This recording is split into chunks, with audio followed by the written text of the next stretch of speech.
বাবার অসুস্থ হওয়ার খবর পেয়ে বাবাকে শহরে দেখতে এসেছিল রাশিদ শাহরিয়ারের বড় ছেলে তুর্য শাহরিয়ার। কিন্তু বাবার নিথর দেহটাকে দেখে চিৎকার করে কেঁদে উঠল তুর্য আর বলল, বাবা, তোমার কি হয়েছে?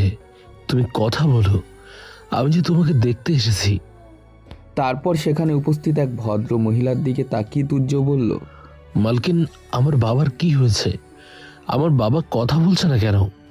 তুর্যর কথা শুনে বাড়ির মালকিন নাফিসা বেগম কিছু একটা বিরক্ত হয়। তারপর বলল, তোর বাবা মারা গেছে, তুই আর এখানে কান্নাকাটি করিস না। বাবার দেহটাকে নিয়ে গ্রামে ফিরে যা, আর ওখানেই কবরের ব্যবস্থা কর। তারপর কিছু টাকা তুর্যের হাতে দিয়ে বলল, এই টাকাটা নিয়ে যা। তোর বাবা তো এই মাসের ওপর অসুস্থ ছিল, বাড়ির কাজও তো কিছু করতেই পারতো না। তবু আমি দয়া করে তোর বাবাকে এই মাসের বেতন দিচ্ছি, এতে সব টাকা হিসেব করে দিয়ে দিয়েছি। বাড়ির মালকিন নাফিসা বেগম তিনি একজন আইপিএস অফিসার হলেও তিনি যেমন দজ্জাল তেমন অহংকারী, লোভী, উচ্চাকাঙ্ক্ষী, রাগী মহিলা। নাফিসা বেগমের এই ব্যবহার তার স্বামী সাইমন খানের পছন্দ হলো না। সে প্রতিবাদ করে বলল, নাফিসা, রশিদ ভাই মারা গেছে আর তুমি এখন হিসেব দেখছো? তুমি কি মানুষ?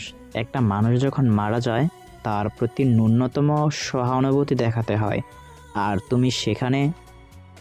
কথাটা শেষ করতে পারল না সাইমন খান। তার আগেই নাফিসা বেগম চিৎকার করে উঠল আর বলল, তুমি একটাও কথা বলবে না। তুমি যত নষ্টের গোড়া, তোমার আশকারাতে হিসাব ঘটেছে। তা না হলে বাড়ির চাকরির সাহস কি করে হয় ওসব কথা বলার?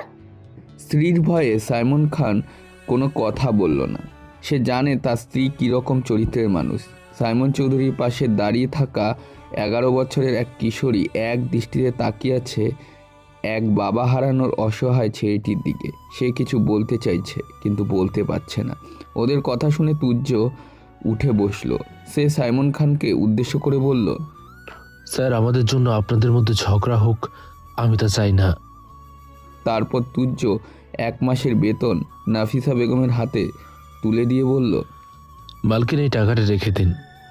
আমি জানি আপনি দয়ালু মহিলা, কিন্তু আমার বাবা তো 1 মাসের ওপর অসুস্থ ছিল। উনি তো আপনার বাড়ির কিছু কাজই করতে পারেনি, তাই এই টাকাটা দিতে হবে না। আমার শরীরে রক্ত দিয়ে হলেও বাবার কবরের ব্যবস্থা আমি করব। এখন আমি আসছি, আপনারা ভালো থাকবেন। কথাটি বলে তুর্য তাদের বাড়ির ড্রাইভারকে বলে, ভাইয়া, একটা গাড়ির ব্যবস্থা করবেন, তাহলে বাবাকে নিয়ে গ্রামে যেতে সুবিধা হতো। তুর্যের কথা ড্রাইভার ফিরোজ বাড়ির মালকিন নাফিসা বেগমের দিকে তাকায়। নাফিসা বেগম বলল, আমার দিকে কেন তাকিয়ে আছিস? যত তাড়াতাড়ি পারিস এই পাপটাকে এখান থেকে বিদায় কর। আমাদের গাড়ি করে নিয়ে যেতে হবে না, অন্য একটা গাড়ির ব্যবস্থা কর। বাড়িতে গাড়ি এলে তুর্য ফিরোজ রাশিদ শাহরিয়ারকে ধরে গাড়িতে তুলে তুর্য ওর বাবার মাথায় হাত দিয়ে ধরে। কিন্তু মাথায় হাত দেওয়ার সাথে সাথেই দেখে জায়গাটা রক্ত লেগে আছে, রক্তটা শুকনো হয়ে গেছে। তুর্যর সন্দেহ হয় কিন্তু সে কিছু বলে না। গাড়িটা কিছু দূর যাওয়ার পর তুর্য দেখে সেই বাচ্চা মেয়েটা দাঁড়িয়ে আছে। মেয়েটি চিৎকার করে বলছে, ভাইয়া, গাড়িটা দাঁড় করান, আপনাকে কিছু বলার আছে। তানিশার কথায় তুর্যর ড্রাইভারকে বলল, ভাইয়া, গাড়িটা একটু দাঁড় করান, এই মেয়েটা মনে হয় কিছু বলবে। তুর্যের কথায় ড্রাইভার গাড়িটা দাঁড় করায়। গাড়িটা দাঁড়ালো। তানিশা তুর্যকে বলল, ভাইয়া, কালকে আমাদের বাড়িতে খুব অশান্তি হয়েছে। আমার মামা আপনার কোন আত্মীয়কে বিয়ে করেছে, সেজন্য মামাকে বাড়ি থেকে তাড়িয়ে দিয়েছে। আপনার বাবা আটকাতে এলে আমার মা আপনার বাবাকে ঠেলে ফেলে দেয়, আর আপনার বাবার মাথায় আঘাতে লাগে যায়, যার ফলে রক্তক্ষরণ হয়, আর আপনার বাবা মারা যায়। আমার বাবা কিছু বলতে গেলে মা বাবাকে বকে। নানু নানি যদি কিছু বলে, সেজন্য ওদেরকে রুম থেকে বেরোতে বারণ করেছে। আমি নিজের চোখে দেখেছি আমার মা কি করেছে। তানিশার কথা ড্রাইভার ও তুর্য অবাক হয়ে যায়। তুর্য জানে নাফিসা বেগম নামে ওই মহিলা মোটেই সুবিধার নয়। তার অনেক ক্ষমতা, সে পারে না এমন কোনো কাজ নেই। কিন্তু তুর্য গ্রামের ছেলে, সে এখন কলেজে পড়ে। তার ক্ষমতাই বা কতটুক যে সেই অহংকারী মহিলার সাথে টক্কর দেবে? সে কিছু করতে পারবে না। এই মুহূর্তে তার মাকে সামলাতে হবে। তাই সে তানিশাকে বলল, ঠিক আছে, তুমি আমাকে যে কথাটা বলেছ আর কাউকে বলবে না। তুমি এখন বাড়ি ফিরে যাও।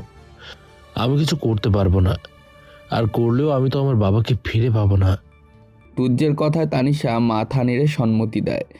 গাড়ি চলে যায়। তানিশা অনেকক্ষণ সেদিকেই তাকিয়ে থাকে। তুজ্জের কথায় গাড়ির ড্রাইভার খুব খুশি হয়। ড্রাইভার জানে ওই মহিলা কেমন। রাশেদ শাহরিয়ারের লাশ দেখে তার স্ত্রী মান্তাসা বেগম চিৎকার করে কেঁদে উঠল আর বলল, তুই যে বললি তোর বাবার শরীর খারাপ, তুই দেখতে যাচ্ছিস, আর তুই তোর বাবাকে এভাবে নিয়ে এলি। আমি যে তোর বাবাকে এই অবস্থায় দেখে সহ করতে পারছি না রে। এই দৃশ্য দেখার আগে আমার মরণ হলো না কেন? হে আল্লাহ, আমি কি অপরাধ করেছি? কেন আমাকে এত বড় শাস্তি দিলে? আমার স্বামী শুধু অভাবে চালায়, আর ছেলেদের মানুষ করার জন্য শহরে গিয়ে সে লোকের বাড়িতে কাজ করত। সে তো খুব ভালো মানুষ ছিল, কেন নিয়ে নিলে তাকে? তুজ্জ তার ছোট ভাই আদ্র তার মাকে সান্ত্বনা দেয়। রাশিদ শাহরিয়ার ও মান্তাসা বেগমের দুটো ছেলে। বড় ছেলে তুজ্জ আমাদের গল্পের নায়ক। তার বয়স এখন 18 বছর। সে কলেজের প্রথম বর্ষের ছাত্র। আর ছোট ছেলে আদ্র 8ম শ্রেণীর ছাত্র। নিজেদের কোনো জমি জায়গা নেই। ছেলেদের মানুষ করার জন্য রাশিদ শাহরিয়ার শহরের কাজে গিয়েছিল নাফিসা বেগমের বাবার আত্মীয়র কাছে তাদের গ্রামে। তাদের মাধ্যমে যোগাযোগ করে রাশিদ শাহরিয়ার শহরে কাজে যায়। তুজ্জ পড়াশোনায় যথেষ্ট মেধাবী ছেলে। তার বাবা মা স্বপ্ন দেখে ছেলে বড় হয়ে অনেক বড় অফিসার হবে। তাই ছেলেকে ভালোভাবে মানুষ করার জন্য বাবা মার অক্লান্ত পরিশ্রম করে। মান্তাসা বেগম বাড়িতে গরু আর ছাগল পোষে, আর বাড়ির পাশে একটা টুকরো জমি আছে, সেখানে সবজি চাষ করে। রাশিদ শাহরিয়ার শহর থেকে টাকা পাঠায়। এভাবেই চলছিল। হঠাৎ রাশিদ শাহরিয়ার অসুস্থতার খবর আসে, আর তুজ্জ তার বাবাকে দেখতে যায়। তুজ্জ আগে 2-3 দিন ওই বাড়িতে গিয়েছিল। বাড়ির মালকিন যে ভালো নয় সে তখনই বুঝেছিল, কিন্তু তার বাবা তাকে বলেছিল কোনো উপায় নেই, এখানে কাজ করতে হবে, তুই যবে মানুষ হবি তখন কাজ ছেড়ে দেব, এ কথা বলেছিল তার বাবা। বাবার কথাগুলো তুজ্জ চিন্তা করছিল। ঠিক তখনই তার ভাই আদ্র তাকে বলল, জানিস ভাইয়া, আমার মনে হচ্ছে কেউ বাবাকে আঘাত করে মেরেছে। বাবা মাথায় আমি আঘাতের চিহ্ন দেখতে পেয়েছি। ছোট ভাইয়ের কথায় তুজ্জ বলল, চুপ কর, মায়ের কাছে কিছু বলিস না, মা শুনলে কান্নাকাটি করবে। এখন মাকে আমাদেরই সামলাতে হবে, যা হবার তো হয়েছে। তুজ্জ নিজেকে শান্ত করে আরও সে মন দিয়ে পড়াশোনা করে।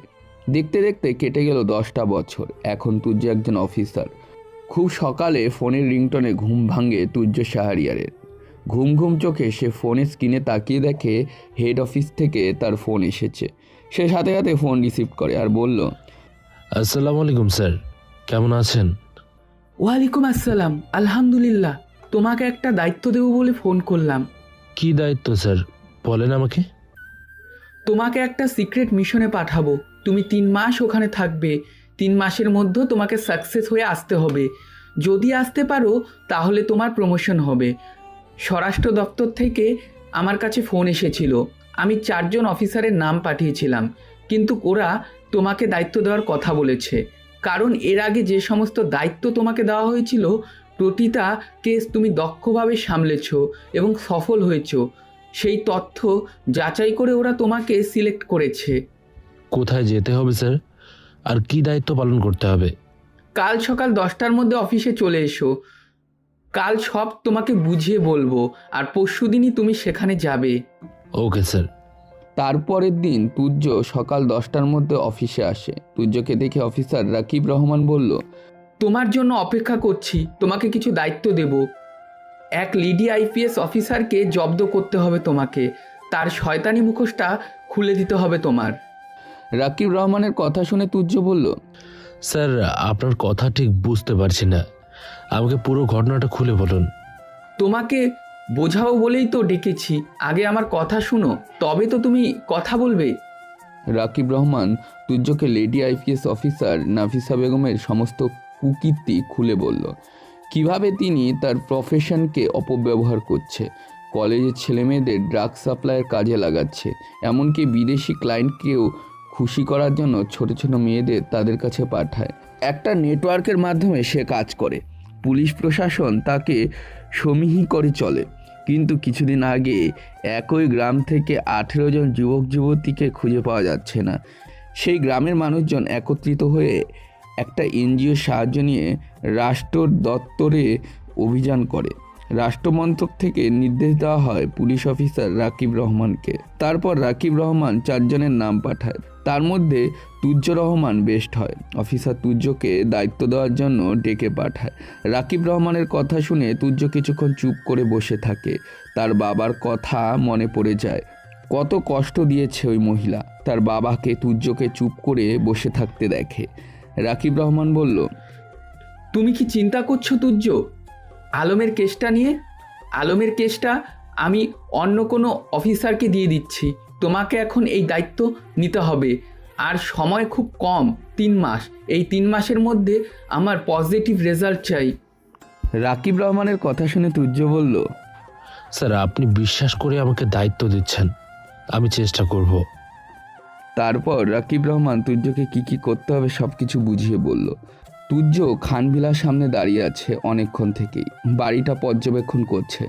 তার অনেক কিছু মনে পড়ে যাচ্ছে। বাবার নিথর দেহটাকে এই বাড়ি থেকেই সে নিয়ে গিয়েছিল। কত কথা শুনিয়েছিল ওই মহিলা। আজকে আবার কতদিন পরে ওই মহিলার মুখোমুখি হতে হবে। না, ছাড়বে না সে ওই মহিলাকে। মুখোশ সে খুলবেই। বাবাকে কষ্ট দেওয়ার শাস্তি তাকে পেতেই হবে। না জানি আর কত ভয়ঙ্কর কাজের সাথে জড়িত ওই মহিলা। তুজ্জ যখন গেটের সামনে দাঁড়িয়ে অতীতের কথা ভাবছিল, তখন সেখানেই আসে বাড়ির দারোয়ান। ওদের দাঁড়িয়ে থাকতে দেখে বাড়ির দারোয়ান নুরুল হোসেন জিজ্ঞেস করলো, আচ্ছা, আমি অনেকক্ষণ ধরে দেখছি তুমি বাড়ির দিকে তাকিয়ে আছো। তুমি কি কাউকে খুঁজছো? নুরুল হোসেনের কথায় তুজ্জ বলল, হ্যাঁ চাচা, আমি একটা বিজ্ঞাপন দেখে এসেছি। এই বাড়িতে নাকি কাজের লোকের দরকার। আমি ঠিক জানি না বাবা, তবে কিছুদিন আগে বাড়ির মেয়ের মুখ থেকে শুনেছি যে যে কাজ করতো সে খুব অসুস্থ আর আসতে পারে না। সেই জন্য এই বাড়ির মালকিন কাগজে বিজ্ঞাপন দিয়েছে, আর তারা খুব কম বয়সী লোক চাইছে। তোমার তো বয়স কম, সমস্যা হবে না। তুমি দাঁড়াও, আমি 1 মিনিট, আমি এক্ষুনি বাড়ির মালকিনকে জিজ্ঞাসা করে আসি। নাফিসা, তুমি যেটা করছো ঠিক কাজ করছো না। তোমার ভুল সিদ্ধান্তের জন্য তোমার বাচ্চাদের কষ্ট পেতে হবে। এই একদম আমাকে জ্ঞান দেবে না। তোমার কি যোগ্যতা আছে যে তুমি আমাকে জ্ঞান দিতে আসছো? জ্ঞান নয় নাফিসা, তুমি বুঝতে পারছো না তুমি কত বড় ভুল করছো। Get out, just get out. Nurul Hossain বাড়ির মালকিনকে ডাকতে এসে দেখে তাদের দাম্পত্য কলহ। সাইমন কিছু না বলে রুম থেকে বেরিয়ে গেল। নুরুল হোসেনকে রুমের সামনে দাঁড়িয়ে থাকতে দেখে নাফিসা বলল, কি চাই এখানে? ম্যাডাম, আপনাদের বাড়ির কাজের লোক দরকার। খবরের কাগজে বিজ্ঞাপন দিয়েছিলেন, এই ছেলেটা এসেছে দেখা করতে। নুরুল হোসেনের কথায় নাফিসা নিজের থেকে বলল, বাবা, এই তো সবে 2 দিন হলো বিজ্ঞাপন দিয়েছে, এর মধ্যেই লোক আসা শুরু করে দিল। অভার এরম জিনিস, এসব অভাবী লোকদের নিয়ে যত সমস্যা। মানুষ যে কেন এই গরিব হয় কে জানে, হয়তো পাপ করে, তাই এই পাপের ফল এগুলো। তারপর নাফিসা বেগম নুরুলকে উদ্দেশ্য করে বলল, তুমি যাও নুরুল, যে ছেলেটা এসেছে তাকে ডাইনিংয়ে বসাও, আমি আসছি এক্ষুনি। নুরুল হোসেন তুজ্জকে ডাইনিংয়ে নিয়ে এসে বসায়। কিছুক্ষণ পর নাফিসা নিচে নেমে আসে। তুজ্জ নাফিসাকে দেখে সালাম করে।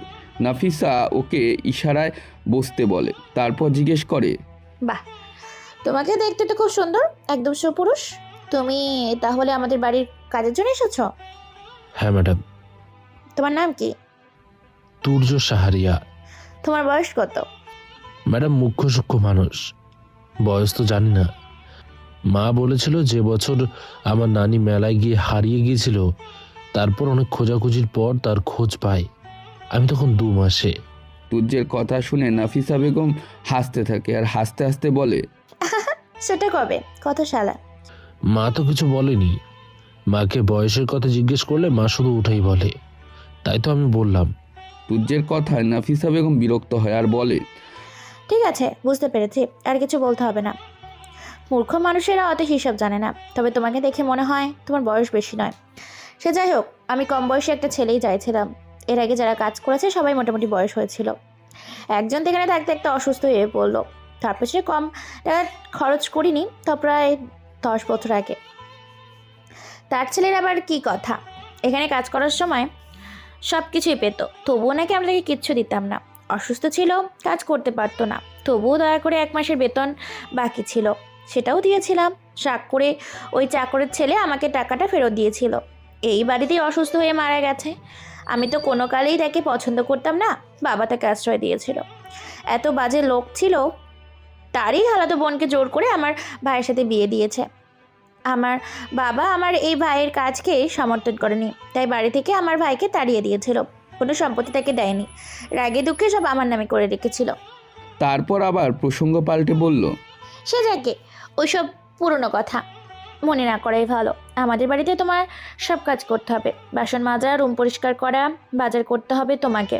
রান্নার জন্য অবশ্য একটা লোক আছে, তাছাড়া তোমাকে বাগান পরিষ্কার করতে হবে। আমার বাড়ির পেছনে ফুলের বাগান আছে, তোমাকে সকাল বিকাল জল দিতে হবে। আর আমাদের পুরো বিল্ডিং তোমাকে দিনে 2 বার পরিষ্কার করতে হবে। আর তুমি গাড়ি চালাতে পারো? না ম্যাডাম। ঠিক আছে, তুমি আগে এই কাজগুলো করো, তারপর আমাদের ড্রাইভার আছে, ওর কাছ থেকে শিখে নেবে। যদি তার কোনো সমস্যা হয় তাহলে তোমাকে দিয়ে কাজ চালিয়ে নিব। আর আমাদের সংসার, আমি, আমার মেয়ে আয়েশা আর আমার বয়স্ক মা আছে। আমার মাকে সেবা করতে হবে, সময় মতো ওষুধ খাওয়াতে হবে, তাকে গোসল করানো, পরিষ্কার করানো সব তোমারই দায়িত্ব। বুঝতে পেরেছো? হ্যাঁ ম্যাম, বুঝতে পেরেছি। বুঝতে পারলে ভালো, কাল থেকে কাজে লেগে পড়ো। আর আমি একবারে বেশি 2 বার বলি না, আশা করি তুমি বুঝতে পারছো। তোমাকে মাসে 10,000 টাকা বেতন দেওয়া হবে, আর 24 ঘন্টা তুমি বাড়িতে থাকবে, 3 বেলা খাবার দিব, আর সিঁড়ির নিচে একটা রুম আছে, তুমি ওখানে থাকবে।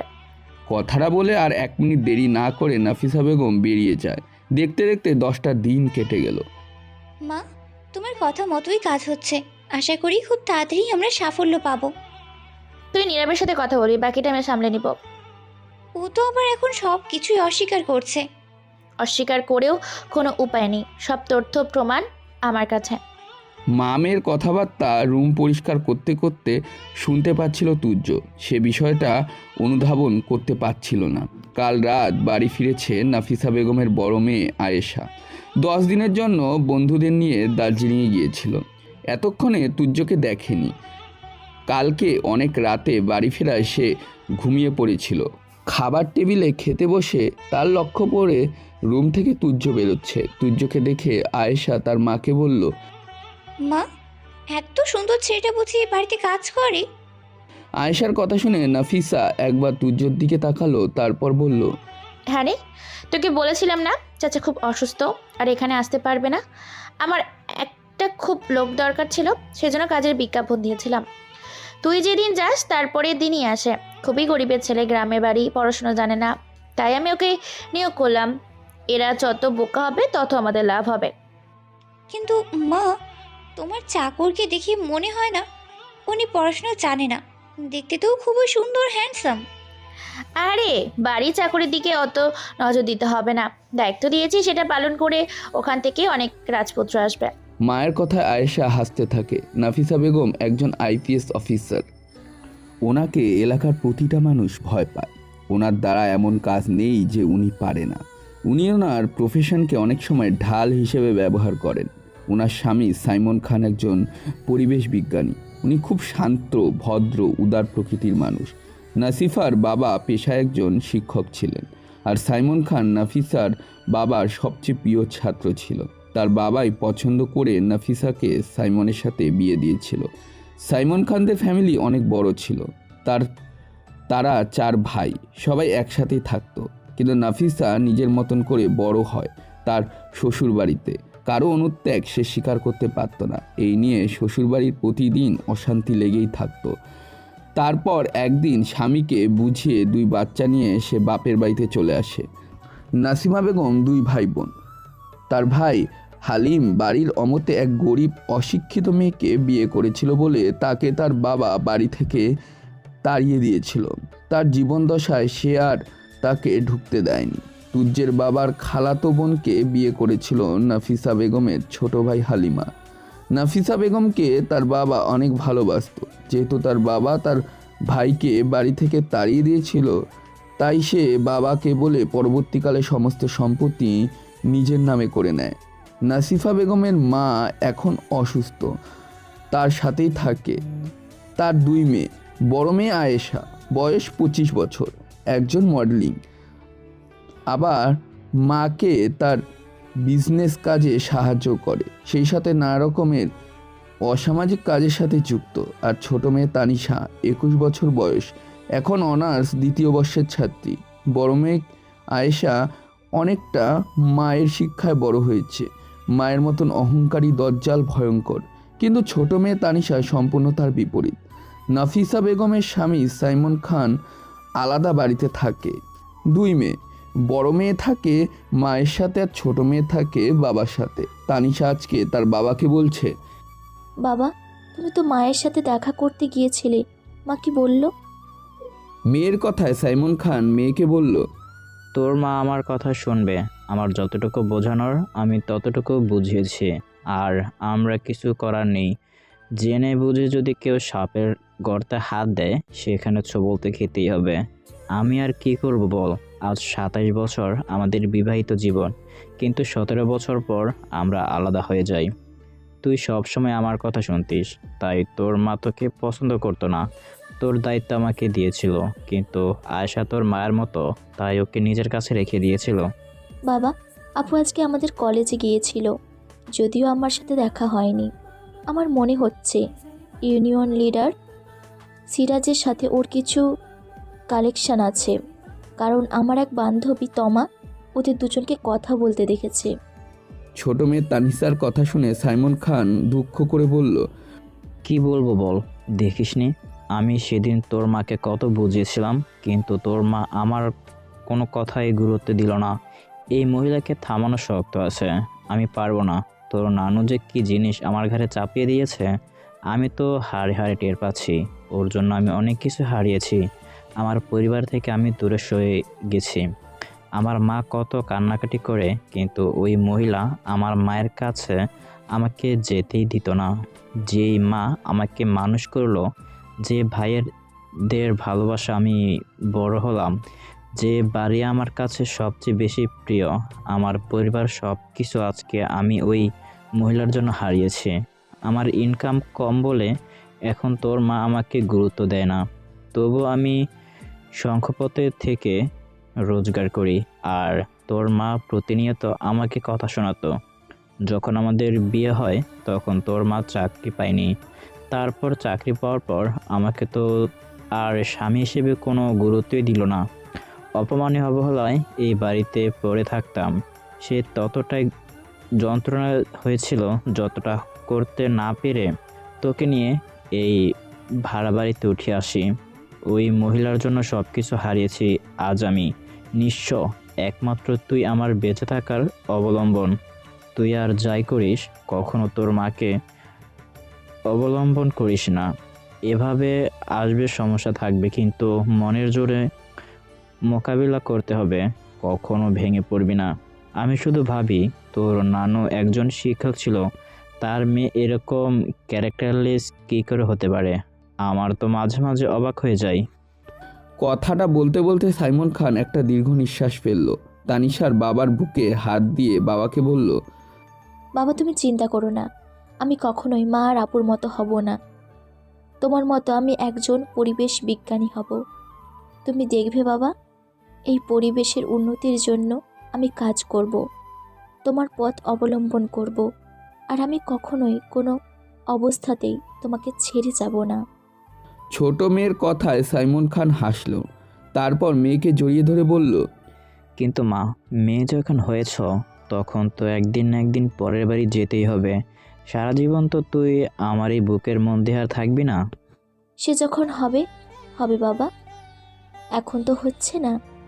এখন আমি তোমার বুকের মাঝে একটু মাথা দিয়ে থাকি, এটাই আমার সবথেকে নিরাপদ জায়গা।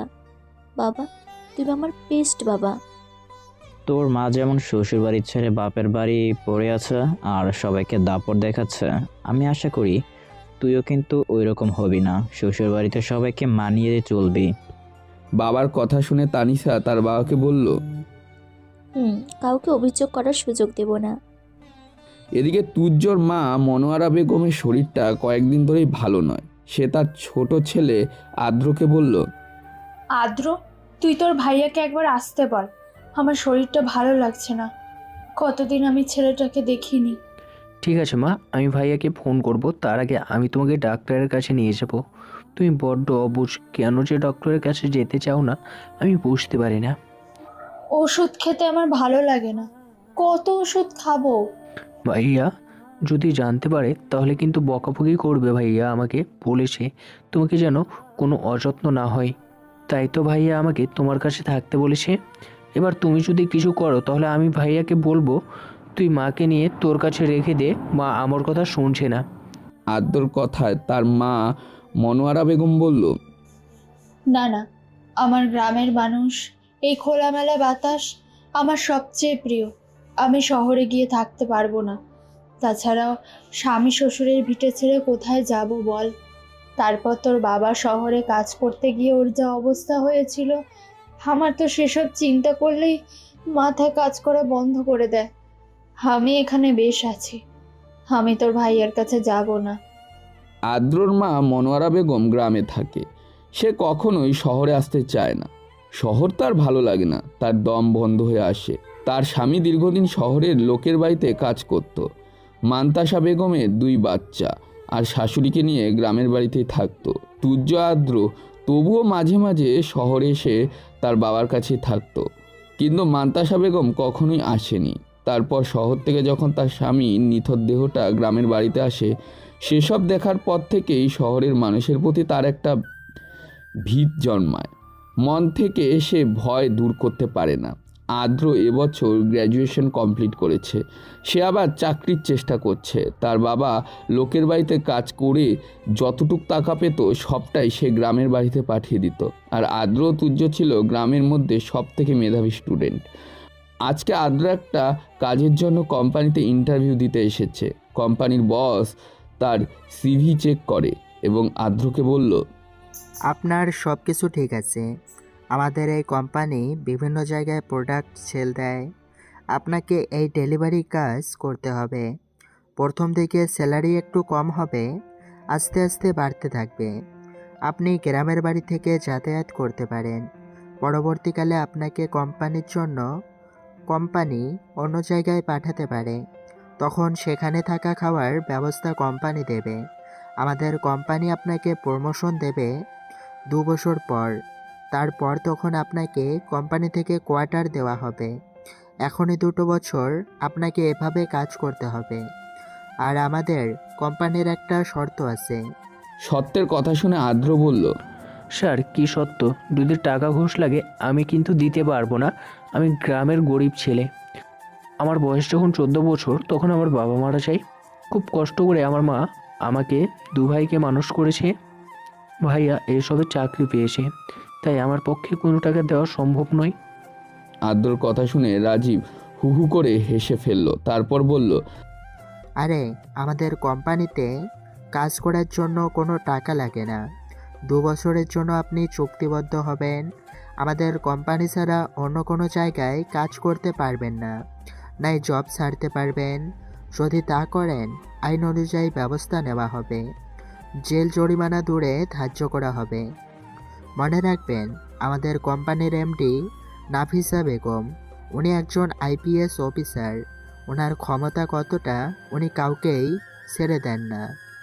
রাজীবের মুখ থেকে এসব কথা শুনে আদ্র কিছুটা শান্ত হলো। তারপর বলল, ঠিক আছে স্যার, সমস্যা নেই, আমি করব। আদ্র তো কাজে জয়েন করে। প্রথমে কিছু বুঝতে পারেনি। আস্তে আস্তে তার মনে হচ্ছে সে একটা খারাপ চক্করের সাথে জড়িয়ে পড়ছে। কি করবে সে বুঝে উঠতে পারছে না। একবার ভাবলো সে তার ভাইয়াকে বলবে, আবার ভাইয়া যদি তাকে কিছু বলে, তাই সে কিছু না বলে কাজ করতে লাগলো। 2 বছরের চুক্তি যেভাবেই ওকে হোক সম্পূর্ণ করতে হবে, তা না হলে জেল জরিমানা দুটোই হবে। কোম্পানির বস নাফিসা বেগমের কথা প্রথম দিন বলেছিল। কোম্পানির ম্যানেজার রাজীব চৌধুরী কিন্তু অত মাথায় ছিল না। এখন আদ্র সব বুঝতে পারছে। এই সেই মহিলা যার বাড়িতে ওনার বাবা কাজ করত। একদিন বাগানে ফুল গাছে তুর্য জল দিচ্ছিল। ঠিক সেই সময় বাগানের ভেতর দিয়ে আয়েশা যাচ্ছিল আর তার গায়ে পানি লেগে যায়। সে চিৎকার করে বলল, জানোয়ার, তুই চোখে দেখতে পাস না? তুই এটা কি করলি? আমার ভালো ড্রেসটা নষ্ট হয়ে গেল তো। আমি এখন কি করে বেরোবো? তুর্য গাছে পানি দিতে দিতে নাফিসা বেগমের মা লিপি বেগমের সাথে গল্প করছিল। সে খেয়াল করেনি তুর্যকে এইভাবেই অপমান করায় লিপি বেগম খুব বিরক্ত হয়, আর সে নাতনির উদ্দেশ্য করে বলল, তুই ওকে অপমান করছিস কেন? ওর কোনো দোষ নেই, ও আমার সাথে গল্প করছিল। আর তুই যে হঠাৎ করে সামনে এসে পড়বি ও কি করে জানবে? ও কানা নাকি চোখে দেখতে পায় না? আমার তো মনে হয় ও ইচ্ছে করেই কাজ করেছে।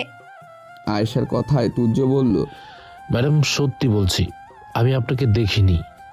আমি তো নানির সাথে গল্প করছিলাম, আর আপনি সামনে যে এভাবে চলে আসবেন আমি সেটা বুঝতে পারিনি। বুঝতে পারিসনি? দেখবি একবার পায়ে জুতো খুলে যখন মুখে মারবো তখন তুই বুঝতে পারবি। আয়েশার এই কথায় লিপি বেগম বিরক্ত হলো আর বলল, আয়শা, কি হয়েছে কি তোর? পানি লেগে তো জামাটা ভিজে গেছে, আর তো বড়সড় কোনো ক্ষতি হয়নি। তার জন্য তুই ওকে মারবি, জুতো মারবি? আল্লাহ তোকে কখনো ক্ষমা করবে না। লিপি বেগমের কথায় আয়েশা রেগে যায় আর বলল, এই বুড়ি, তুমি ওর হয়ে বেশি ওকালতি করবে না। তোমার জন্যই ও প্রশ্রয় পাচ্ছে। তুমি যত নষ্টর গোড়া। যত বয়স বাড়ছে দিনকে দিন ভীমরতি বাড়ছে। কথাটা বলে আয়েশা রাগে গজগজ করতে করতে ওখান থেকে চলে যায়। আয়েশা আজকে একটা পার্টির সাথে মিট করার কথা ছিল, তাই আয়েশা নতুন একটা ড্রেস পরেছিল। তুর্যকে মন খারাপ করে দাঁড়িয়ে থাকতে দেখে লিপি বেগম বলল, তুমি কিছু মনে করো না তুর্য, ও ওরকম। ওর মা যেরকম ও সেরকম, মেয়েও সেরকম। তারপর কিছুটা আফসোসের সুরে বলল, আমি ভাবতে পারি না এইরকম মেয়ে আমার গর্ভে কি করে এলো। ওর বাবা ভালো মানুষ ছিল, শিক্ষক মানুষ ছিল, ছেলে মেয়েদের সুন্দর ভবিষ্যৎ দিত, কিন্তু নিজের মেয়েকে মানুষ করতে পারেনি। আর ওর বড় মেয়েটাও হয়েছে ওই একই রকম। তবে ওর ছোট বোনটা কিন্তু খুব ভালো মেয়ে, ওর বাবার মতন। ওর কারোর সাথে খারাপ ব্যবহার করে না। তারপরের দিন নাফিসা বেগম তুর্যকে ওকে বলল, তুর্য, এতে সব লেখা আছে, তুই মার্কেট থেকে কিনে নিয়ে আসবি। পরদিন আয়েশার জন্মদিন, 25 বছর পূর্ণ হচ্ছে। এই উপলক্ষে বাড়িতে পার্টির আয়োজন হচ্ছে। তুমি কিছু গেস্ট আসবে, তুই কিন্তু সব কিছু গুছিয়ে পরিষ্কার করে রাখবি। নাফিসা বেগমের কথা শুনে তুর্য বলল, ঠিক আছে মালকিন। তুর্য যখন মার্কেটে কেনাকাটি করে একটা ওষুধের দোকানের পাশ দিয়ে যাচ্ছিল, ঠিক সেই সময় একটা মেয়ের সাথে তার ধাক্কা লাগে আর হাত থেকে জিনিসপত্রগুলো পড়ে যায়। সেই মেয়েটা তাকে কুড়িয়ে দেয় আর বলল, সরি, আমি দেখিনি। ঠিক আছে, আমি কুড়িয়ে দিচ্ছি। কথাটা বলে তানিশা কুড়িয়ে দিতে গেলে তুর্য বলল, ঠিক আছে, আপনার কোনো দোষ নেই। আমি অন্যমনস্কভাবে আসছিলাম, আমি কুড়িয়ে নিচ্ছি। তা বললে হয়, দোষটা আমারও ছিল। তানিশা তুর্যকে হেল্প করে। তুর্য তানিশার মুখের দিকে তাকিয়ে আছে। মেয়েটাকে তার খুব চেনা চেনা লাগছে, কিন্তু কোথায় দেখেছে সে মনে করতে পারছে না।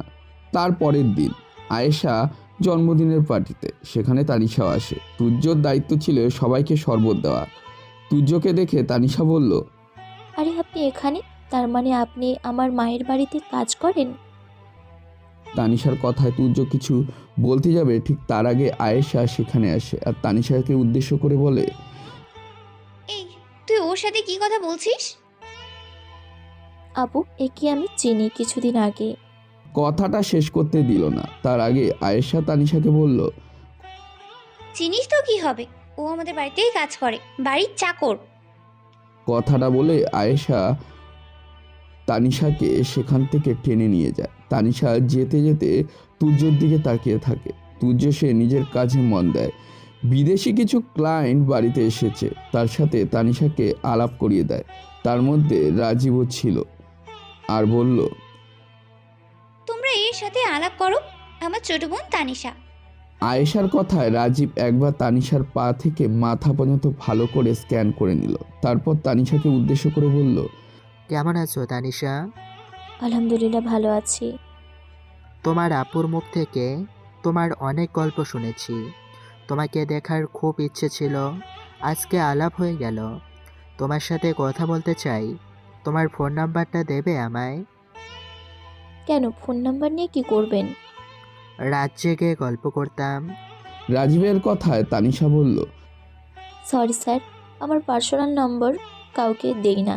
তাছাড়া আমি পড়াশুনো করি, রাত জেগে গল্প করার সময় আমার নেই। কথাটা বলে তানিশা ওখান থেকে চলে আসে। সে তখন তুর্যকে খুঁজছিল। তার মনে হয় তুর্য কাজের লোক নয়, তাকে কোথাও যেন সে দেখেছে, মনে করতে পারছে না। তানিশাকে কাউকে খুঁজতে দেখে রাজীব তানিশার কাছে আসে আর বলল, আমি তো এখানে আছি, তুমি কাকে খুঁজছো? রাজীবের কথায় তানিশা রেগে যায় আর বলল, আমি কিন্তু আপনাকে খুঁজছি না। আপনি কেন আমার পেছনে পেছনে ঘুরে বেড়াচ্ছেন? বড্ড বেহায়া লোক তো আপনি। তানিশার কথা মজা করে রাজীব বলল, যদি কাউকে আমার পছন্দ হয় তার জন্য আমি সব করতে পারি। আয়শা তোমার এত গল্প করেছে যে আমি তখন থেকে তোমার প্রেমে পড়ে গেছি। উল্টোপাল্টা কথা একদম বলবেন না। আমার আপুর সাথে আমার তুলনা করবেন না। আমি কখনো ওরকম নই। ওরকম হয়ে যাবে, তোমাদের রক্ত তো ওই রকমই। মা আর বোন যখন ওই রকম, আর তুমি আর হতে কতক্ষণ? কথাটা শুনে তানিশা আর সহ্য করতে পারল না। সে রাজীবের গালে একটা চড় মারে। রাজীব তানিশাকে ধরতে গেলে ছুটে চলে যায়, আর যাওয়ার সময় তুর্যের সাথে তার ধাক্কা লাগে। তানিশা তুর্যকে জড়িয়ে ধরে আর বলে, ওই লোকটা নেশা করে, আমার সাথে উল্টোপাল্টা কথা বলেছে। তুর্য রাজীবের দিকে তাকায়। রাজীব কিছু বলবে কি? আয়েশা তখন রাজীবকে খুঁজছিল। আয়েশা রাজীবকে বলল, রাজীব, তুমি এখানে? সিরাজ চলে এসেছে, ও তোমাকে ডাকছে। বলেছে আজকে রাতের মধ্যেই নাকি প্রোডাক্টগুলো ডেলিভারি দিতে হবে। আয়েশা রাজীবকে নিয়ে চলে যায়। রাজীব যাওয়ার আগে তানিশাকে একবার ভালো করে দেখে নেয়। তানিশা তখন তুর্যের কাছে ছিল। রাজীব চলে যেতেই তুর্য বলল, ও চলে গেছে, এবার আপনি শান্ত হন। তুর্যর কথায় তানিশা বলল, আমাকে আপনি করে বলবেন না, আমি আপনার থেকে অনেক ছোট। কিন্তু আপনার আপু তো ওনাকে ম্যাডাম বলে বলতে বলেছে। ওকে বলবেন, আমাকে বলার দরকার নেই। আর জানেন তো, আমি এই বাড়িতে থাকি না। আমি আপু মায়ের মতো নই, আমি হয়েছে আমার বাবার মতো। আমার বাবা একজন পরিবেশ বিজ্ঞানী, পরিবেশকে সুস্থভাবে বাঁচিয়ে রাখার জন্য গবেষণা করেন, একটা সুস্থ পরিবেশ দিতে চান। তাই মায়ের সাথে বাবা কখনোই বনিবনা হয় না, আর আমি বাবার পথকে অবলম্বন করে এগিয়ে যাচ্ছি। তানিশার কথায় তুর্য হাসল। তানিশা বলল, জানেন তো, আপনাকে আমার সন্দেহ হচ্ছে। তানিশার কথায় তুর্য অবাক হলো। তারপর তুর্য বলল, সন্দেহ হচ্ছে কেন? আমি কি করেছি? আপনাকে আমার বাড়ির কাজের লোক বলে মনে হচ্ছে না। আমার মনে হচ্ছে আপনাকে কোথাও দেখেছি। আপনার সাথে আমার অনেক দিনের পরিচয়, আজকে নয়, বহুদিন আগে থেকে আমরা পরিচিত। আপনি কি কিছু ফিল করছেন? তানিশার কথায় তুর্য হেসে ফেলল আর বলল, বাড়ির কাজের লোক আবার কি ফিল করবে? আমার মনে হচ্ছে আপনি কিছু গোপন করছেন। যাকগে, রাত হয়ে গেছে, বাবার শরীর ভালো নেই, আমাকে আবার বাড়ি ফিরতে হবে। আমি এখন আসছি। তানিশা চলে যাচ্ছে শুনে তুর্য বলল, এই তো সবে পার্টি শুরু হলো, এরই মধ্যে চলে যাবে? পার্টি মানে তো নোংরামি, যেটা আমার একদমই পছন্দ নয়। আর এখানে খারাপ সব লোকেরা এসেছে, ওরা কেউ ভালো মানুষ নয়। আমি তো জানি আমার মা আর আপু কত ভয়ঙ্কর মহিলা। শুধু আপুর জন্মদিন বলে বাবা জোর করে পাঠিয়েছে, তা না হলে আমার আসার ইচ্ছেটাই ছিল না। তোমার বাবার কি হয়েছে? ডাক্তার রিপোর্ট করতে বলেছিল, করিয়েছি। সামনের সপ্তাহে রিপোর্ট দেবে, তারপর জানতে পারবো। কথাটা বলে তানিশা একবার তুর্যকে ভালো করে দেখে চলে যায়। তুর্য ভেতরে এসে দেখতে পায় পার্টিতে অনেক লোক এসেছে, তারা সবাই নেশা করছে। সেখানে নাফিসা বেগম আর আয়েশার একজন বন্ধু আছে। সেখানে দুজন ক্রিমিনালকে ওর চোখে পড়ে। সারা রাত পার্টি চলে। ভোরের দিকে সবাই বাড়িতে চলে যায়। হঠাৎ তুর্যর ফোন বেজে ওঠে। দেখে অফিস থেকে ফোন করেছে। তুর্য ফোন রিসিভ করে আর বলল, হ্যাঁ স্যার, বলুন। শুনলাম ম্যাডামের বাড়িতে কালকে নাকি পার্টির আয়োজন করা হয়েছে ম্যাডামের মেয়ের জন্মদিন উপলক্ষে। ওখানে তো শহরের অনেক ক্রিমিনাল এসে হাজির হয়েছিল, তুমি কি বুঝতে পারলে?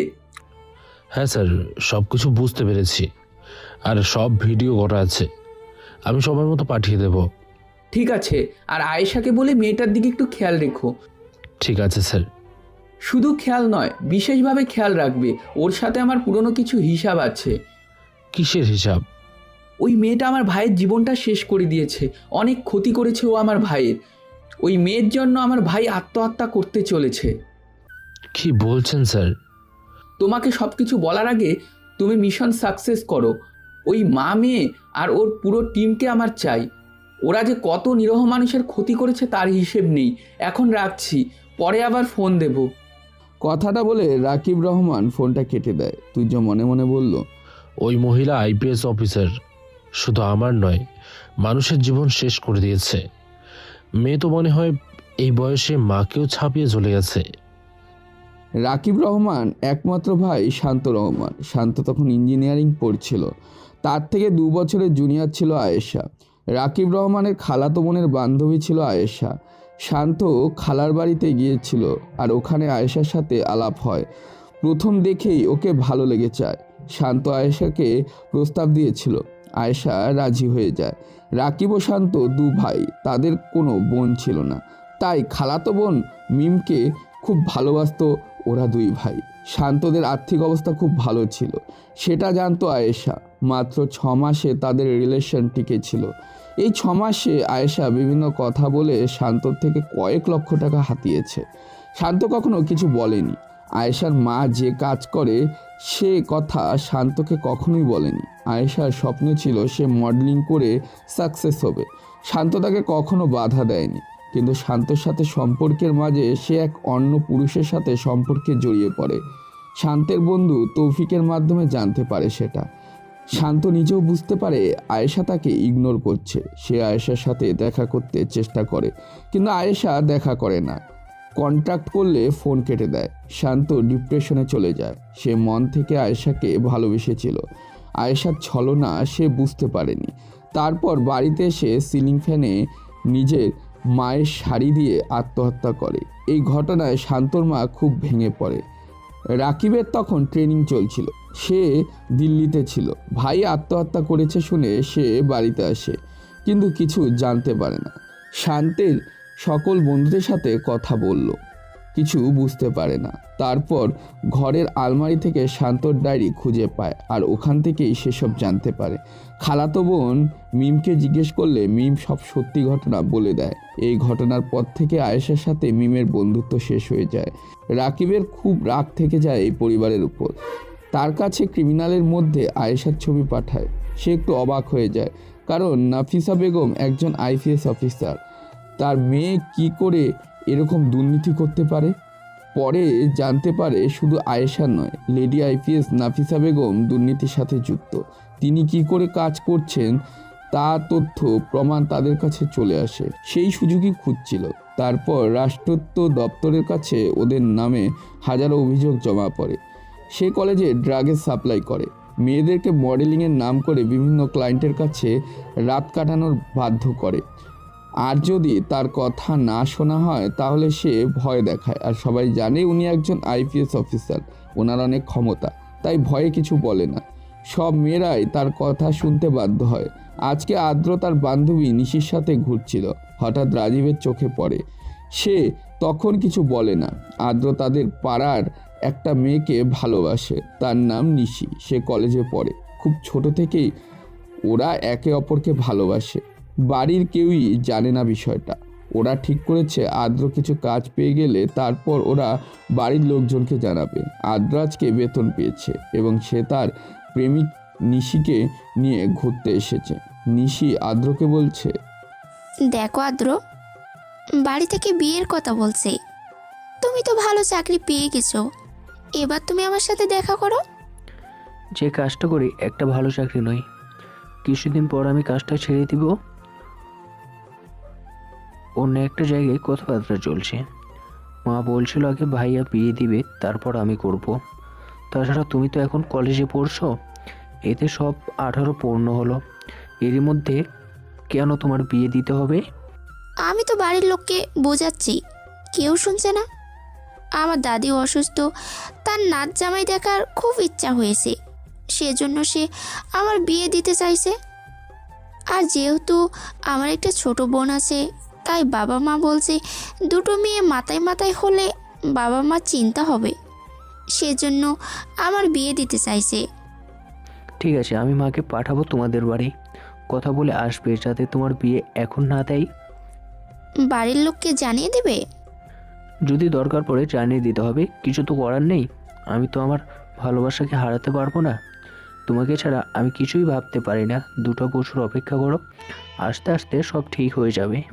আদ্রর কথা শুনে নিশি বলল, আমি তো সারা জীবন তোমার জন্য অপেক্ষা করতে চাই।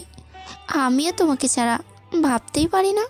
কথাটা বলে নিশি আদ্রর বুকে মাথা দেয়। আদ্র নিশিকে জড়িয়ে ধরে। তারপরের দিন আদ্র অফিসে এলে রাজীব তাকে ডেকে পাঠায় আর কিছু ছবি আদ্রকে দেখায়। ছবিগুলো দেখে আদ্র বুঝতে পারে কালকে পার্কে বসে নিশি যখন তার বুকে মাথা রেখে কথা বলছিল তার কিছু ছবি।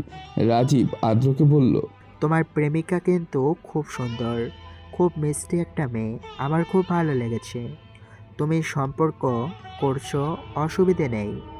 এক রাতের জন্য হলেও তোমার প্রেমিকাকে আমাকে দিতে হবে। কথাটা বলে রেগে যায় আদ্র। রাজীবের জামার কলার ধরে বলে, কি বললি? এত বড় কথা বলার সাহস তোর কি করে হলো? আরে ও আমার কলিজা, আর তুই কি বলছিস জানোয়ার কোথাকার? তোর চাকরি আমি করব না, আর তোর মতো পাপী আমি মুখ দেখবো না। আদ্রের এই ব্যবহারে রাজীব রেগে যায়। রাজীব আদ্রকে ধাক্কা দিয়ে বলল, আরে তুই 2 বছরে আমাদের কোম্পানি থেকে কোথাও যেতে পারবি না। তুই তো জানিস যখন তুই অফিসে জয়েন করেছিলিস তোকে একটি এগ্রিমেন্টে সাইন করতে হয়েছিল। এবার তোকে আমি ফাঁসাবো, তুই যাবি কোথায়? তোকে আমি জেল খাটাবো। আর তোর প্রেমিকার সাথে আমি কি করি দেখে নিবি। তোর এত বড় সাহস, তুই আমার চোখে চোখ রেখে কথা বলিস? আজ পর্যন্ত কোনো কর্মচারী আমার দিকে তাকিয়ে কথা বলে না। রাজীব কিছু লোককে ফোন করে ডেকে পাঠায় আর আদ্রকে খুব মারধর করে। তাকে অফিসের বাইরে ফেলে আসে। আদ্র শরীরের অবস্থা খুব খারাপ। তার খুব কান্না পায় যে সে কেমন প্রেমিক যে তার প্রেমিকাকে রক্ষা করতে পারছে না। আদ্র জানে রাজীব খুব বাজে লোক। তার নজর যখন পড়েছে সে নিশিকে ছাড়বে না। নিশি গ্রামের একটা সহজ সরল মেয়ে না, সে পারবে না নিশির কোনো ক্ষতি করতে। সে বাড়িতে ফিরে যাক। তাকে এই অবস্থায় দেখে তার মা মনোয়ারা বেগম ছুটে আসে আর কাঁদতে কাঁদতে বলল, বাবা তোর কি হয়েছে? কে তোকে এভাবে আঘাত করেছে? কথাটা বলে মনোয়ারা বেগম ছেলের কপালে হাত দেয়। আদ্র তার মাকে জড়িয়ে ধরে কাঁদতে থাকে। তার মা বাবা বলছে কিন্তু সে কোনো উত্তর দিচ্ছে না। সে কেঁদেই চলেছে। তার মধ্যে ভয় কাজ করছে। মনোয়ারা বেগম খুব চিন্তায় পড়ে গেল। সে তুর্যকে ফোন করলো। তুর্য তখন নানির রুমে খাবার দিতে গিয়েছিল। ফোনটা তার নিজের রুমেই ছিল। ফোনটা বাজা বন্ধ হয়ে যায়। নানিকে খাইয়ে সে নিজের রুমে এসে খেতে বসলো। ফোনের দিকে তাকিয়ে থাকে, দেখে 52টা মিস কল তার মায়ের ফোন থেকে এসেছে। সাথে সাথে ফোন করে তার মাকে। তুর্যর ফোন পেয়ে তার মা কাঁদতে কাঁদতে বলল, বাবা, আমি কখন থেকে তোকে ফোন করছি, তোর কি হয়েছে? ফোন তুলছিস না কেন? অফিসে খুব কাজের চাপ? মায়ের কথায় আদ্র বলল, না মা, আসলে আমি একটু ওয়াশরুমে ছিলাম, সেজন্য তোমার ফোনটা রিসিভ করতে পারিনি। তা কি হয়েছে মা? তুমি কাঁদছো কেন? সব ঠিক আছে তো? ভাই কেমন আছে? আমি কিছু বুঝতে পারছি না তোর ভাইয়ের কি হয়েছে। আজকে অফিস থেকে এসে দেখলাম সারা শরীরে মারের চিহ্ন। আমি জিজ্ঞেস করলে কোনো উত্তর দিচ্ছে না, খুব কান্নাকাটি করছে। কি হয়েছে বোঝা যাচ্ছে না। ও খুব ভয় পাচ্ছে। হ্যাঁ, আমাকে কিছু বলছে না। তুই বাবা একবার তোর ভাইয়ের সাথে কথা বল। তোর ভাইয়ের শরীর প্রচুর গরম, মনে হয় জ্বর এসেছে। অনেক দিন তো বাড়ি আসিসনি, তুই 2 দিনের ছুটি নিয়ে আয়। আমিও তোকে অনেক দিন দেখিনি। ঠিক আছে মা, আমি কালকে ছুটি নিয়ে যাব। তুমি কিন্তু আদ্রের খেয়াল রাখবে। আমি গিয়ে আদ্রের সাথে কথা বলবো। তারপর তুর্য নাফিসা বেগমের কাছে গিয়ে জিজ্ঞেস করলো, বড় মালকিন, আমাদের দিন ছুটি দরকার। গ্রামের বাড়িতে আমার ছোট ভাই খুব অসুস্থ, মা খুব কান্নাকাটি করছে। আমি ছোট ভাইকে দেখতে যাব। তুর্যর কথা শুনে নাফিসা বেগম রেগে যায় আর বলল, এই এক হয়েছে জ্বালা তোদের মতো লোকদের নিয়ে। আমার বাবার আমল থেকে সামান্য ছুটি দরকার। আজ ভাইয়ের শরীর খারাপ, কাল মায়ের শরীর খারাপ, পরশু অমুকের শরীর খারাপ। দেখ, বাড়িতে কাজ আছে, ছুটি দেওয়া যাবে না। মালকিন, এইভাবে কথা বলবেন না। ভাইয়ের সত্যি শরীর খারাপ, মা খুব কান্নাকাটি করছে। আমি 2 দিনের জন্য ছুটি চাই। আমি যাব, তারপরের দিন চলে আসব। ঠিক আছে, তবে টাকার কথা বলবি না, এখনো মাস শেষ হয়নি। অ্যাডভান্স দাও, এই কথা আমি শুনবো না। তবে দুদিন মানে 2 দিন, মনে থাকে যেন কথাটা।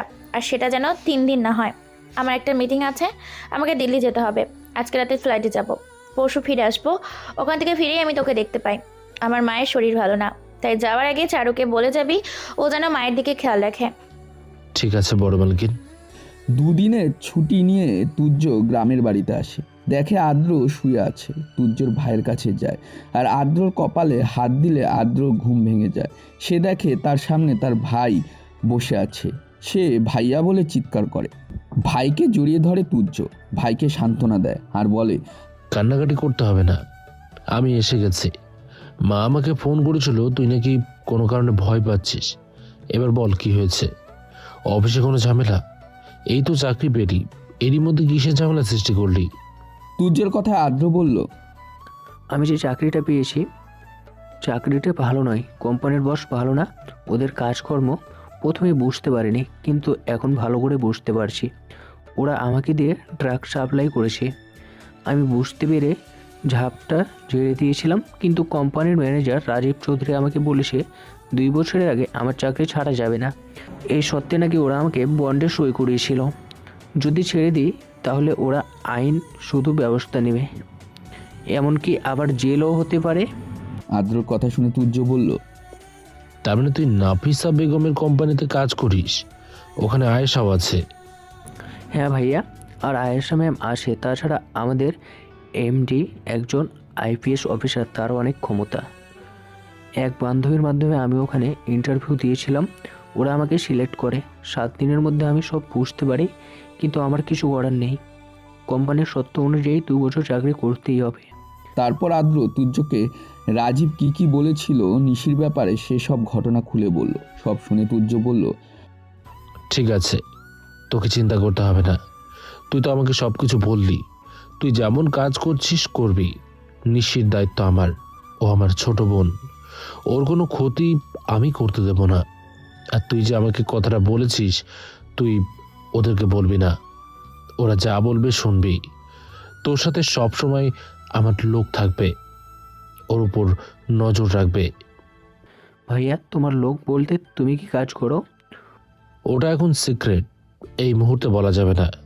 তবে পরে জানতে পারবি আমি একটা মিশনে নেমেছি। যতক্ষণ না সাকসেস হচ্ছি ততক্ষণ আমি কারোর সাথে কোনো কথা শেয়ার করব না। তুই কাউকে কিচ্ছু বলবি না। তুই সুস্থ হয়ে যা। আমি আজকের দিনটা থাকবো, কালকেই চলে যাব। আর যদি কোনো সমস্যায় থাকিস আমাকে ফোনটা করবি। কথা মতন তুর্য পরের দিন আবার নাফিস বেগমের বাড়িতে ফিরে আসে। রাতে নাফিসা বেগম বাড়িতে এলে তুর্যকে দেখে খুব খুশি হয় আর বলল, না, ছেলে বলতে হবে তোমার কথার দাম আছে। তুমি যেভাবে কথা দিয়ে গেলে ঠিক সেইভাবেই ফিরে এলে। আমি খুব খুশি হয়েছি তোমার এই কাজে। রাতের বেলা তুর্য নানির রুমে খাবার দিতে গেলে নানি তাকে বলল, জানি না তুর্য, তোমাকে দেখলে মনে হয় আমার একজনের কথা খুব মনে পড়ে। রাশিদ আমাদের বাড়িতে কাজ করতো, সেও তোমার মতন গ্রাম থেকে এসেছিল। তোমার নানু তাকে নিয়ে এসেছিল। সে খুব বিশ্বস্ত ছিল। ঠিক এইভাবে সে আমার যত্ন নিত, আমাদের প্রত্যেকটা পরিবারের ওপর খেয়াল রাখতো। তোমার নানু তাকে খুব ভালোবাসতো, কিন্তু হঠাৎ করে সে মারা গেল। তবে মারা যাওয়ার পিছনে অনেক কারণ আছে। আমার মেয়েটাই তার জন্য দায়ী ছিল। তবে তার পরিবারে খুব ভালো লোক, কখনো অভিযোগ করেনি, না কাউকে কিছু বলেছে। তার নিথর দেহটা পড়েছিল আমাদের বাড়িতে। গ্রাম থেকে তার ছেলে এসেছিল, তাকে নিয়ে গিয়েছিল। কিন্তু আমার মেয়ে আইপিএস অফিসার হওয়ার সে কোনোভাবেই জিনিসটাকে বাড়াবাড়ি করতে দিল না। আর ওরাও ছিল গ্রামের সহজ সরল মানুষ, তাই ওরাও বেশি বাড়াবাড়ি করলো না, ফিরে গেল। নানির কথা শুনে তুর্য বলল, উনি কিভাবে মারা গিয়েছিল? মারা যায়নি, আমার মেয়েই মেরে দিয়েছে। আমার ছেলে হালিম রাশিদের খালাতো বোন মিনুকে ভালোবাসতো আর তাকে বিয়ে করেছিল। আমার স্বামী সেই মুহূর্তে মেনে নিতে পারেনি। সে 10 বছর বাড়ির বাইরে ছিল, কিন্তু হঠাৎ করে তার ছেলে হাসানের শরীর খারাপ হওয়ায় ছেলেকে সুস্থ করার জন্য টাকার দরকার ছিল, তাই সাহায্যের জন্য হালিম বাবার কাছে এসেছিল। হালিমের কথায় নাসিফা খুব চিৎকার চেঁচামেচি জুড়ে দেয়। বাড়ির চাকর রাশিদ ওকে বলে যে যা হওয়ার হয়েছে। হালিমের ছেলে হাসাদ এই বাড়ির বংশধর। যা হবার হয়েছে সব কিছু ভুলে ছেলেটাকে ভালো করতে হবে। তাছাড়া হিমু খুব ভালো মেয়ে। কথাটা বলতেই দেরি রাশিদের, কিন্তু নাফিসার রাগেতে দেরি হয় না। সে রেগে গিয়ে বলল, তোমার জন্যই এসব হয়েছে, তুমি এর জন্য দায়ী। তুমি জেনে বুঝে এই কাজ করেছো। তোমাকে আমি ছাড়বো না। এই কথা বলে নাফিসা রাশিদকে ধাক্কা মারে, ফেলে দেয়। রাশিদ মাথার দেয়ালে গিয়ে লাগে। আচমকা পড়ে যাওয়াতে রাশিদের মাথায় আঘাত পায়, রক্তক্ষরণ শুরু হয়। নাফিসা সবাইকে বারণ করে ওকে যেন কেউ সাহায্য না করে। নাফিসা মিনুকে খুব মারধর করে। হালিম মিনুকে নিয়ে বাড়ি থেকে চলে যায়। রাশিদ সেই দিন রাতেই রাশিদ মারা যায়। তারপর দিন জামাই সাইম রাগ করে তানিশাকে নিয়ে বাড়ি থেকে চলে যায়। এই ঘটনা আমার স্বামী খুব আঘাত পায়। তার কিছুদিন পর ওনারও ইন্তেকাল হয়। লিপি বেগমের মুখ থেকে এই কথা শুনে তুর্য রাগ আরও বেড়ে যায়। সে রাগ কন্ট্রোল করে লিপি বেগমের উদ্দেশ্যে বলল, আপনার মেয়ে এত অপরাধ করছে, তার বিরুদ্ধে কেউ কিছু করতে পারছে না কেন? তুর্যর কথায় লিপি বেগম বলল, ওই যে বললাম, আমার মেয়ে আইপিএস অফিসার। এই এলাকার সবাই ওকে ভয় পায়। পুলিশ প্রশাসন সবাই ওর ভয়ে ভীতু। সে তার দেখি সবাইকে চুপ করিয়ে রেখে দেয়। তারপর কিছুক্ষণ থেমে লিপি বেগম একটা দীর্ঘ নিঃশ্বাস ফেলল এবং চোখ দিয়ে বেরিয়ে এলো কয়েক ফোঁটা নোনা জল। তারপর বলল, জানো তুর্য, তোমার নানু কিন্তু খুব ভালো মানুষ ছিল। আর আমাকে তো তুমি দেখতে পাচ্ছ, জীবনে কখনো কারো ক্ষতি করিনি আমি। কিন্তু আমাদের সন্তান কেন যে এমন হলো আমি জানি না। আমার জামাই খুব ভালো মানুষ। তোমার নানু পছন্দ করে নিজে মেয়ের সাথে বিয়ে দিয়েছিলে, কিন্তু তাকে নিয়ে চলতে পারলো না। সে বিরক্ত হয়ে সংসার ছেড়ে চলে গেল, কিন্তু ডিভোর্স করেনি, কারণ ছোট মেয়েটা ওর কাছেই থাকে আর বড় মেয়ে আয়শা তার মায়ের কাছে। এরকম কথাবার্তা বলে ওর আলাদা থাকে। আয়শা ওর মায়ের মতো হয়েছে। আদ্র অফিসে এলে রাজীব চৌধুরী বলল, আদ্র, তোমার প্রাণ পাখির নেশির খবর কি? ও ভালো আসে, সামনে ওর পরীক্ষা, খুব ব্যস্ত আসে। খুব ভালো, পরীক্ষা হয়ে যাক। আমি যেটা বলেছি সেই কাজটা যেন খুব তাড়াতাড়ি হয়। তখনই আয়েশা রুমে ঢুকে। রাজীব বলল, কি রে, কি বলছিস ওকে? ওর একটা প্রাণ পাখি আছে, খুব সুন্দর। তাই আমি ওকে বলছিলাম ওকে একদিন আমার চাই। তাই তাহলে দেরি করছিস কেন? সামনে আমাদের কানাডা থেকে ক্লায়েন্ট আসবে, তাহলে ওর প্রাণ পাখিকে কাজে লাগিয়ে দে। প্রাণ পাখি পরীক্ষায় ব্যস্ত আছে। পরীক্ষা তো দিনের বেলা, রাতে তো কিছু নয়। কাজ তো রাতেই হবে। তারপর আয়েশা আদ্রর পিঠে হাত দিয়ে বলল, আদ্র, তোমার প্রাণ পাখিকে কাজে লাগিয়ে দাও, অনেক টাকা কমিশন পাবে। আয়েশার কথায় খুব রেগে যায় আদ্র আর বলল, আমি মেয়েটাকে খুব ভালোবাসি, আমি কোনোভাবেই ওর ক্ষতি করতে পারবো না। আদ্রের কথায় আয়েশা হু হু করে হেসে উঠে আর হাসতে হাসতে বলল, ভালোবাসা বোরিং, এসব কথা আমার কাছেই বলবে না। এসব তত্ত্ব কথা এখন আমার আর মানায় না। তাই যা বলছি তুমি রাজি হয়ে যাও। আর তুমি যদি রাজি নাও হও, আমাদের অপশন তো আছেই। তোমাকে একটু ভালো করেই বললাম, তুমি কাজের ছেলে। আমাদের ডিপার্টমেন্টে যারা কাজ করে সব থেকে তোমার কাজই খুব ভালো, সেটা আমি শুনেছি এবং আমি দেখেছি। তাই তোমাকেই বলছি, কখনো কোনো মেয়েকে পার্সোনাল প্রপার্টি ভাববে না। শুধু টাকা চাই, টাকা থাকলেই অনেকেই আসবে, অনেকেই যাবে। টাকা থাকলেই সবটাই তুমি পাবে। কথাটা বলে আয়েশা আদ্রর পিঠে চাপড় মেরে সেখান থেকে চলে যায়। রাজীব বলল, ম্যাডাম, কি বললে শুনতে পেয়েছ? ম্যাডামের মাও কিন্তু বিষয়টা জানে আমি বলেছি। তাই যদি সমস্যা না পড়তে চাও আমার শর্তে রাজি হয়ে যাও। রাতের দিকে আদ্র তুর্যকে ফোন করে আর বলল, ভাইয়া, এরা তো আমায় খুব চাপ দিচ্ছে, এমনকি ম্যাডামের মা পর্যন্ত সব জানে। আমি কি করব কিছু বুঝতে পারছি না। উনি একজন অফিসার, অনেক ক্ষমতা। তুই কিছু কর ভাইয়া। নিশি খুব সরল মেয়ে, ওর ক্ষতি করতে আমি পারবো না রে ভাইয়া। আমি ওকে নিজের থেকেও বেশি ভালোবাসি। আদ্রের কথা শুনে তুর্য আদ্রকে আশ্বস্ত করলো আর বলল, তুই শান্ত হ ভাই, আমি দেখছি কি করা যায়। কথাটা বলে তুর্য ফোনটা কেটে দেয় আর সাথে সাথে অচেনা নম্বর থেকে ফোন আসে। সে ফোন রিসিভ করে। কিছু বলার আগেই অপর প্রান্ত থেকে মিষ্টি সুরে বলল, আসসালামু আলাইকুম, কেমন আছেন? ফোনের কণ্ঠস্বরটা খুব চেনা চেনা লাগছে।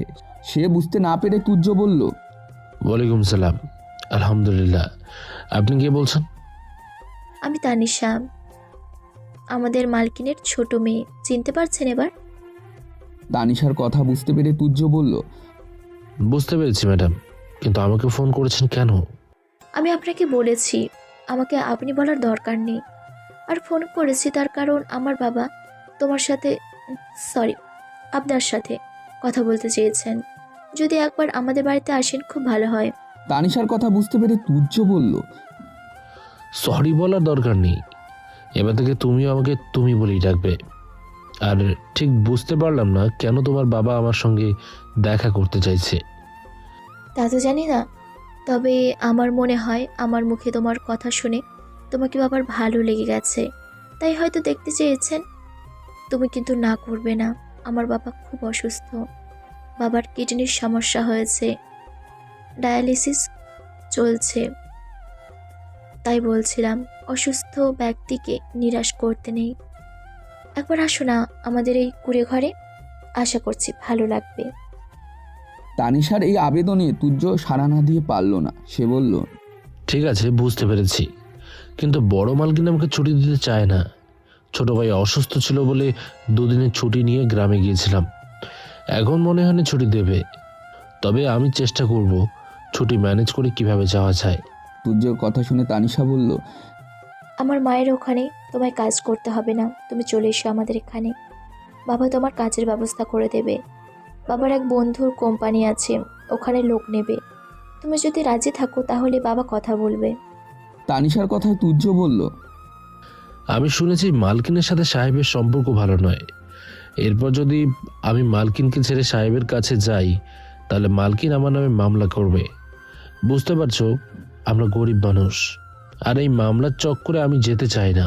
তাই অনুরোধ করছি, আমি যেখানে আছি সেখানে থাকতে দাও, এতে আমি খুশি। তুর্যের কথা শুনে তানিশার মনটা খারাপ করে বলল, কিন্তু আমি তো তোমায় ছাড়বো না। ছোটবেলায় আমার একজনকে খুব ভালো লেগেছিল, আর তার সাথে তোমার খুব মিল, তাই তোমাকে আমার দরকার আছে। আমার সেই বন্ধুকে অনেক কথা বলা হয়নি, তোমার মধ্যে আমার সেই বন্ধুকে খুঁজে পেয়েছি। তো তোমাকে আমি অনেক কিছু বলতে চাই। তুমি কাজ করো নাই, কিন্তু আমার সাথে বন্ধুত্ব নষ্ট করো না। তানিশার কথা শুনে তুর্য মুচকি হাসলো, তারপর বলল, নানিকে ওষুধ খাওয়াতে হবে, এখন আমি রাখছি, পরে কথা বলবো। তুর্য কিছু না বলে ফোনটা কেটে দেয়। তুর্যের বাবা যখন এই বাড়িতে কাজ করত, তুর্য দুই একবার এই বাড়িতে এসেছে আর তানিশার সাথে খেলাধুলাও করত।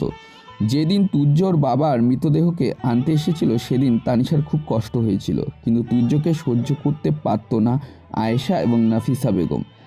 রাতের বেলায় তুর্য ফোন করে রাকিব রহমানকে আর বলল, স্যার, কিছুদিনের মধ্যে এই শহরে বোম ব্লাস্ট হবে, পুরো টিমকে তৈরি থাকতে হবে। তুর্যের কথা শুনে রাকিব রহমান বলল, তদন্তের কাজ সব শেষ হয়ে গেছে। কানাডা থেকে কিছু গেস্ট আসছে, ওদেরকে খুশি করার জন্য নাফিসা বেগম কিছু মেয়েকে জোগাড় করেছে। আমার ভাই ওদের কোম্পানিতে কাজ করে। আমার ভাইয়ের প্রেমিকাকে রাজীব চৌধুরীর ভালো লেগেছে, ও বিজনেসের কাজে ওকে লাগাতে চাইছে। বলছে ওই সব ক্লায়েন্টকে খুশি করতে পারলে লক্ষ লক্ষ টাকা পাওয়া যাবে। আমার ভাই আমায় ফোন করে সব বলেছে। আমি বললাম যে তোকে চিন্তা করতে হবে না, তোমার ভাইয়ের প্রেমিকা তো গ্রামের মেয়ে, অত বোকা মেয়ে নিয়ে কিছু হবে না। মাঝখান থেকে মেয়েটির বদনাম হবে, তুমি অন্য ব্যবস্থা নাও। কি ব্যবস্থা নেব স্যার? ঝুমুর বলে একটা মেয়েকে বলা ছিল তারও নাফিসা বেগম ক্ষতি করেছে, কিন্তু মেয়েটা রাজি হলো না, কারণ ও নাফিসা বেগমকে প্রচুর ভয় পায়। নাফিসা ম্যাডাম নাকি ওর বাবাকে জেল খাটিয়েছে, পুরো পরিবার শেষ হয়ে গেছে। জেলে থাকাকালীনই ওর বাবা মারা গেছে, ওর মা অসুস্থ, তাই ও রিস্ক নিতে চাইছে না। অন্য কোনো ব্যবস্থা নেওয়া যায় না? ব্যবস্থা একটা আছে, ম্যাডামের একটা ভাই আছে, গরিব মেয়েকে বিয়ে করার জন্য তাকে বাড়ি থেকে তাড়িয়ে দিয়েছিল। পরে নাফিসা বেগম তার বাবাকে দিয়ে সম্পত্তি নিজের নামে করে, যাতে তার ভাইকে ভাগ দিতে না হয়। ওর ভাই আবার আমার বাবার খালাতো বোনকে বিয়ে করেছে। আমাদের রিলেটিভ, আমি ওনাদের সাথে দেখা করব আর ওনাদের সাহায্য নেব। বাবা যদি সম্পত্তি মেয়ের নামে করে দেয় সেখানে কিছু করার নেই। একমাত্র বাবা মারা যাওয়ার পরই ওয়ারিশ সার্টিফিকেট যদি দুই ভাই বোনের নামে থাকে সেখানে কিছু হতে পারে, তবে মা জীবিত আছে, যদি কিছু করে মা করতে পারে।